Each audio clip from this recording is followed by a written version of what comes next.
to Eye on America. I'm Michelle Miller. Microchip shortages and surging gas prices are impacting our everyday lives. But across the country, people are getting resourceful to address the problems. We begin with a local response to an international crisis. A chef couple is mobilizing the New York community to provide immediate support for Ukrainians impacted by Russia's invasion. Jean Song has the story. I want to say that it was like shock and horror, but it wasn't. As Russia invaded Ukraine in February, it came as no surprise to pastry chef Jessica Quinn. Growing up with parents who grew up in the, USSR, within Soviet Russia, it almost just felt like history repeating itself. It's obviously a horror to see Russia invading Ukraine, but it's almost like a relived horror. Like, we've done this before, we've seen it before. Jessica is a daughter of Jewish and Latvian Ukrainian immigrants who left their home countries in the Soviet era of the 70s. A nod to her lineage, she and her wife, Chef Trina Quinn, are co-owners of Dacha 46, a traveling pop-up inspired by Eastern European cuisine and culture. It was a very easy call to make that we needed to do something, and obviously since we're so far away, the most effective thing that we could think of to do was to find a way to raise money and get it to the people who need it immediately. They said they've raised about $20,000 for Ukraine so far through dinners and a pastry box fundraiser, a collaborative effort with 11 other bakers. Crazy heavy. Oh my gosh. Oh, they're beautiful. Some people just donated, some people bought the box. It was a way for people to feel like they're helping, and it did. It made like an immediate impact. Like within 24 hours, like that money went on the ground to like all these different organizations that needed it. And we made sure that the organizations we knew or had worked with and were actually doing on the ground work or went to specific PayPals that were helping students leaving Ukraine. Dacha 46's contribution to the pastry box are our mock bulichki. They're poppy seed, paste-filled, sweet yeasted buns. Thank you so much. Dacha 46 was born out of the COVID-19 pandemic when Trina was furloughed from her restaurant and Jessica was on sabbatical. Trina really kind of was the drive behind it. I would come home and she would be hand-making pelmeni, which are our dumplings that we're kind of known for. And she was like, we're eating this food and we're really satisfied by it. And I think a lot of people need something comforting right now. It was definitely probably anxiety driven. It's like, you go from working 14-hour days to 0-hour days, and, it's kind of like a culture shock as far as like, mentally. So I feel like it was really making pasta and dumplings is just very therapeutic. Concocting Dacha 46 with Trina also turned out to be a way for Jessica to reclaim her heritage. We've been together like 11 years, and like I think maybe like year 5, like she started bringing me to like, I think we went to Brighton Beach for the first time, in South Brooklyn in New York. Like, it's just mind-blowing, these melding of cultures, and they're all Eastern European, and it's just like, I was like, why are you keeping this from me? You are so dumb. Like, this is amazing. She thought that I was like hiding this entire thing from her, and I think maybe subconsciously I was, like, it wasn't intentional. Growing up with it in the Eastern European culture, my identity as being a gay woman was complicated and took a long time for me to kind of come to terms with. Trying to personalize our story while also showing that other queer Eastern Europeans have a place within the culture and, as we like to say, have a seat at our table. With a fresh take, the pair hopes to educate and break down misconceptions about what Eastern European cuisine can be. I feel like it's really been sort of this like coming home moment for me. And it's nice because now it's under our turf, it's our rules, and it's just more, I'd say, inclusive and inviting, and that's what we always pictured, what we created together would look like. Thank you, enjoy. Now switching gears, gas prices are soaring across the United States. The average price for a gallon of regular is now more than $4.23. Chris Van Cleve goes behind the wheel with a so-called hyper miler who shares his secrets to going the extra mile. Why burn fuel if you don't have to? That is Wayne Gertis's gospel, especially driving in Southern California, home to the nation's highest gas prices, coming in about $2 a gallon more than a year ago. Are you really getting 87 miles to the gallon? Yeah, I'm getting well over 80 miles per gallon. Gertis is a world-class hypermiler, someone who goes to great lengths to stretch their fuel economy. He's managing about 60% more miles than the EPA says his plug-in Prius hybrid should be getting. This is very much a slow and steady approach to driving. Yeah, you've hit it with that. Wayne always follows the speed limit, even on the freeway. This road right here is 55 miles per hour. What does 55 miles per hour mean to you? It means you're going a lot slower than everybody else on the road. That's okay. They're not buying my gas. The faster you go, the more fuel you burn. Speed kills fuel economy. There's no way around it. And little things add up. I notice we're not using the air conditioning. I'll run the air conditioning when it gets above 80. I set it like 76 to 78 degrees because I want to just be comfortable. Some hypermilers make their cars more aerodynamic or drive behind semis to reduce wind resistance. Wayne sticks to the slow lane and follows all traffic laws. The optics can be bad to other drivers because it's not the normal pattern that we all follow. Most of the tips in the Hypermiler's playbook are smart, and they're things we should have been taught back in driver training. Now what just happened here? You never came to a stop. Bingo, bingo, bingo. Gertis's goal? Always stay moving, gently accelerating, and he starts slowly braking well before a red light so he can cruise through it as it turns green. During our drive around town, he averaged 110 miles per gallon on city streets. Red light. Boom, back off, yellow, yellow, yellow. Start braking way back here. He put me behind the wheel of this souped-up Audi. I'm getting passed by a lot of cars here. But slow and steady upped our efficiency by a third. You don't need to race, just nice and easy. Up we go. This is very different. Wayne's cut his fuel consumption about 40%, saving him about $2,500 a year. Every dollar I save in fuel is a dollar in my pocket. The microchip shortage has a worldwide impact, but up next, we give you an inside look into a factory trying to ramp up production. You're watching Eye on America.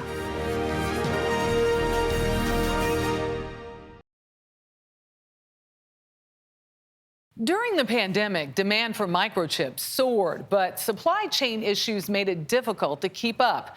A recent report found that chip demand in 2021 was 17% higher than in 2019.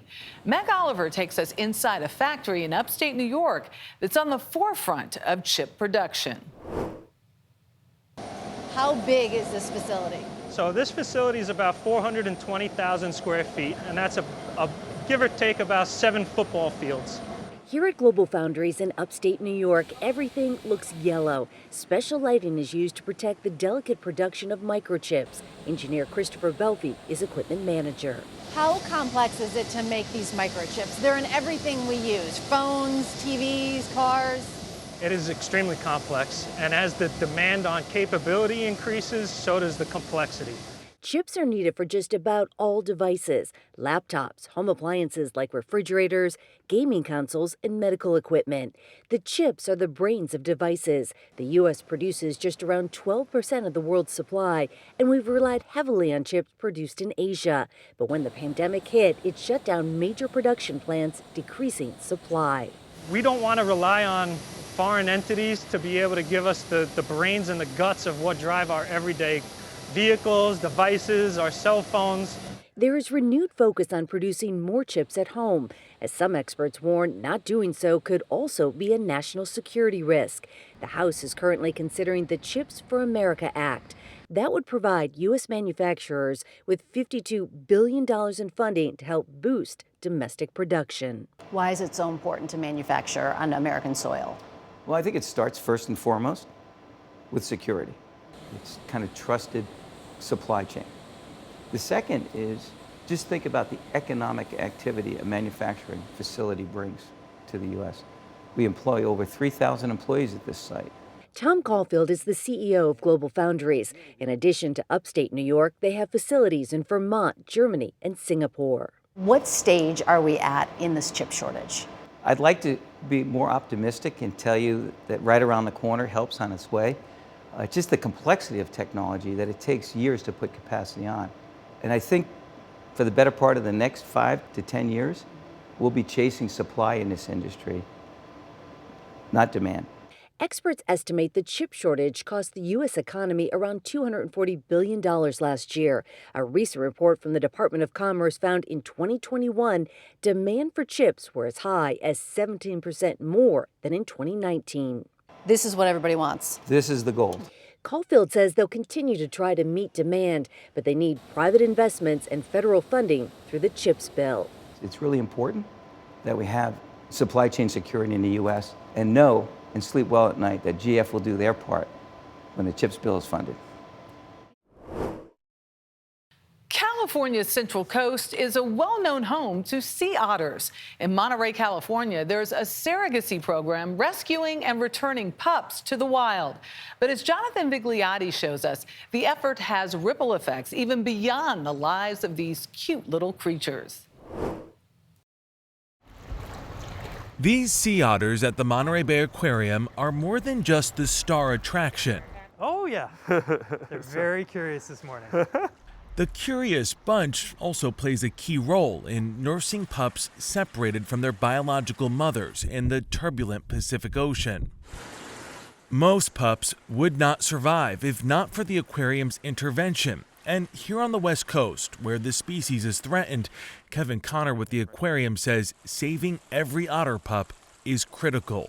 When we bring in a pup that has been stranded, when it's ready to be with a mom, we pair them with one of these exhibit sea otters.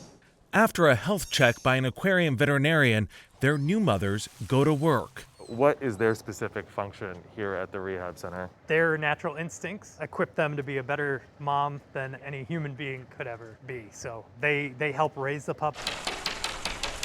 They'll only spend about a year being rehabbed. Their surrogates, familiar with humans, will stay at the aquarium and be matched with new pups. So these exhibit otters essentially prepare rehabbed otters to be reintroduced? Yes, they prepare them for life in the wild.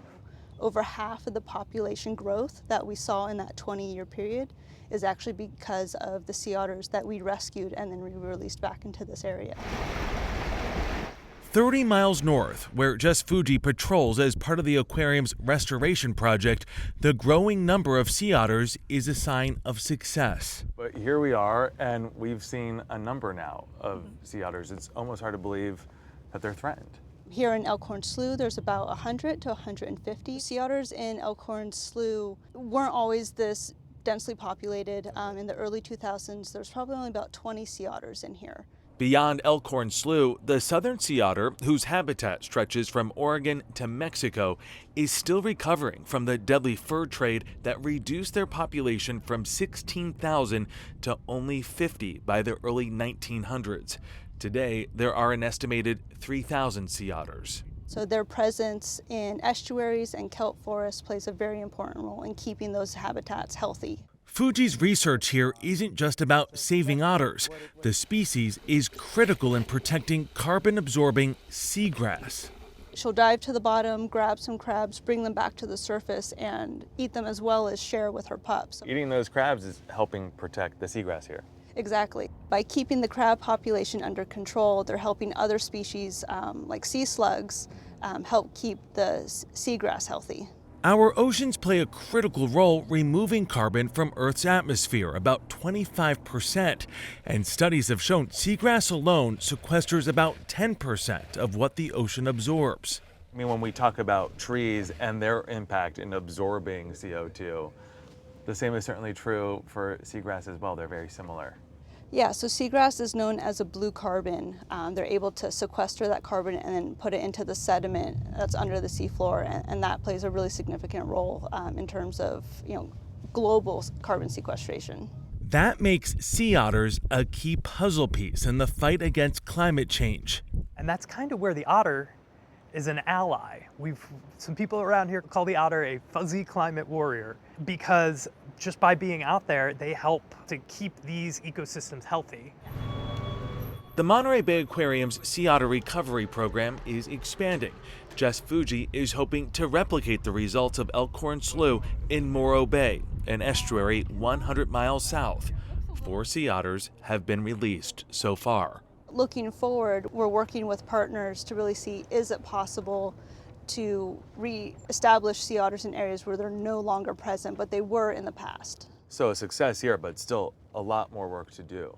Yeah, a lot more work to do, but we're very hopeful that we'll see a lot of benefits. Coming up, we will introduce you to the so-called mad dads who are on a mission to stop youth violence. We'll be right back.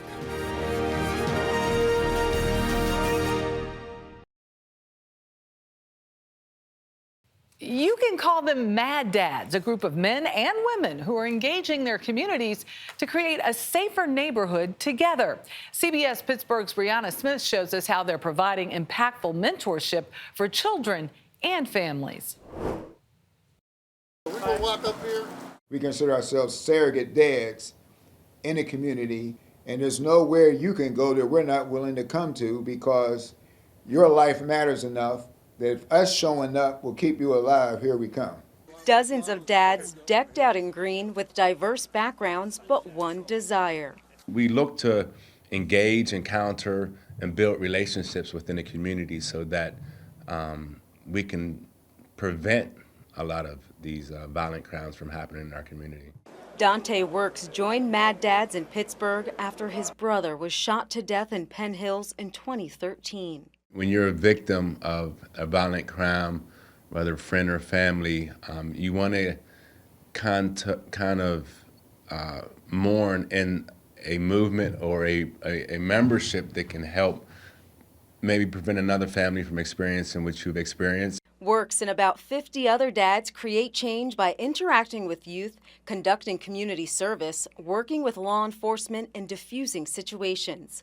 They visit neighborhoods every month, including Penn Hills, Homewood, and Wilkinsburg, where they say there's an increase in violence and illegal activity. Mad Dads president George Spencer partly blames the pandemic and absent fathers. It's been a growing problem throughout our nation, and not just in Black America, for a number of years now, and it is being recognized as a factor in the behavior or misbehavior of a number of children that are missing the father voice. In 2021, there were 55 homicides in Pittsburgh, up from 51 the year before.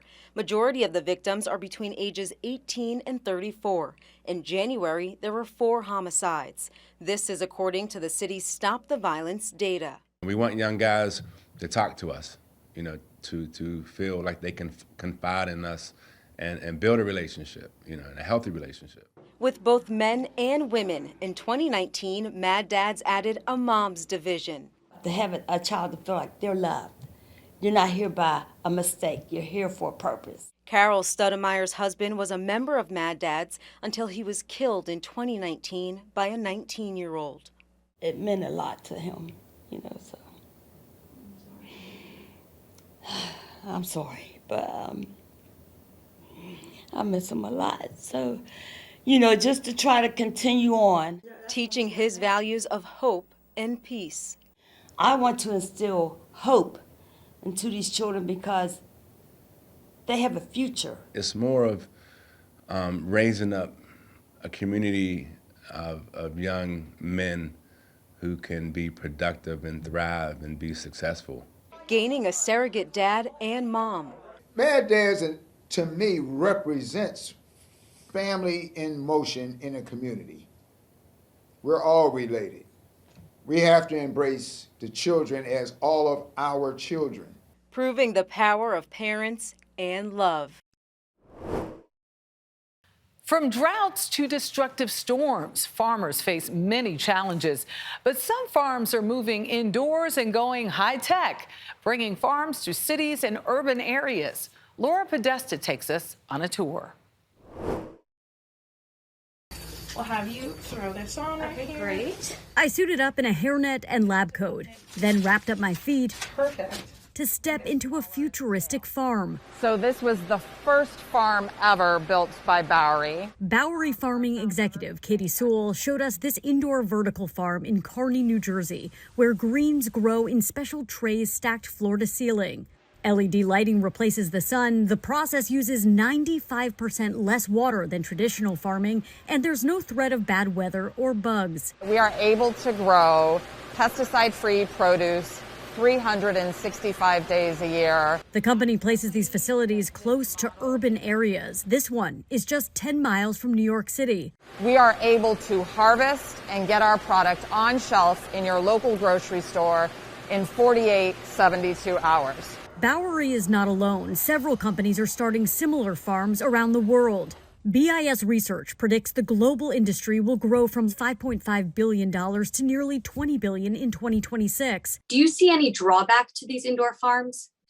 The main drawback that I can see with indoor farms is they do use a lot of energy. Professor Neil Matson studies agriculture at Cornell University and says all that power can be a big fossil fuel drain. If they're not tied to renewable energy, their carbon footprint is higher than growing in a field. Bowery says the power for this building comes from renewable hydroelectricity. The company grows herbs and leafy greens for harvest at the height of freshness.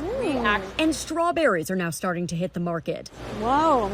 And other fruits and vegetables could eventually move inside, expanding the produce of this unique farming process.